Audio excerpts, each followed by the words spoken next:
everyone, and happy October! I can't believe it's already the second week in October. It feels like Halloween is just around the corner. Already I'm getting ready to decorate my house outside, all spooky and Halloween-like, and I'm just so excited. This is my favorite season, even though Florida really doesn't have a fall. It's just kind of less hot. I'm just so excited for Halloween. I'm so pumped. I'm watching scary movies all the time and getting in the spirit. I thought to kick off my first video of October, I would finally review a horror movie. Woo, yeah! All right, I'm so excited. I did see Annabelle this Friday, and hopefully it's Monday now. Hopefully you guys have had a chance to see it on its opening weekend, and I thought we could just discuss it. I'll tell you what I thought of the movie, and in the comment section you can tell me what you thought of the movie. If you disagree with what I'm saying, if you agree with what I'm saying, I want to know. Tell me why, and let's have a discussion about this movie. So I'm not really sure whether to call this movie a prequel or a spin-off. I'm a little more inclined to call it a spin-off just because there's no real connection between The Conjuring and Annabelle, even though I feel like it was marketed kind of as a prequel sequel. So the movie is centered around a young married couple, and the husband buys the wife a doll, which is the Annabelle doll, because the wife has a very creepy collection of porcelain dolls, which she decorates her nursery with. I'm sorry, but that is just, those dolls are just terrifying to me. So the idea of like a baby just sleeping in a room with all these creepy porcelain dolls is just, ugh. So the husband buys her this doll. It's part of a set, and she's so happy she gets it. And then that night, or the next night, their neighbors and themselves are attacked, kind of Marilyn Manson family style, violence for violence sake, kind of cultish sort of attack. Spoiler, their neighbors are killed, and then they come for them next. Fortunately, they both live, but not before one of the attackers commits suicide with that Annabelle doll in her hand. Without giving anything else away, I thought this movie was really creative in kind of the angles and movement of the camera. It wasn't a found footage home video kind of style, but I felt like the camera movements kind of mimicked that style almost. There was a lot of weird kind of close-up like movements and angles. It's really hard to explain.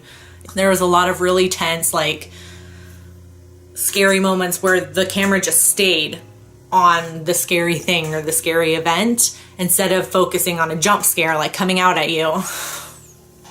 It just lingered on this scary thing, and you were just left to stare at it for a little bit. And it almost felt like that's how any person would react if they saw something paranormal and scary that they've never seen before. I feel like I would have the same reaction. There would be that moment of just frozen in shock. Like, can't move. I can't believe I'm seeing this right now. And then the panic would ensue, which this movie kind of plays on that a little bit. And I thought that was really cool. And it kept me on the edge of my seat because I didn't really know what was going to happen. Any horror fan well-versed in scary movies can tell when a jump scare is coming most of the time. I feel like, you know, you can tell when they're setting it up. Like, you know, rule of three, or the music is building. You can tell when it's coming. But through this movie, they would build up to something, but you didn't know whether it was going to be a jump scare or if it was going to be one of these long tense shots. And I felt like that kept me on the edge of my seat because I didn't know what was going to happen next. And that's really good when a horror movie can do that to you, especially if you're, like I said, a horror fan, well-versed in scary movies. You've seen a lot of scary movies, so it almost feels like things can't scare you as easily anymore, but this movie really kept me on the edge of my seat. Quick disclaimer right here, I don't really like giving movies a numerical rating. I'm not a numbers person at all. I majored in communications and journalism as my undergrad and in grad school. I'm going there for journalism. So I'm not a numbers person. I'm not a science person. So kind of rating movies in a kind of quantitative form does not work for me. I don't think I'd accurately be able to represent what I felt about this movie in numbers. So I will just say that I definitely recommend it to any horror fan. Definitely give it a watch. It's not the best horror movie I've ever seen, but it's not completely suckish either, and it didn't disappoint, that's for sure.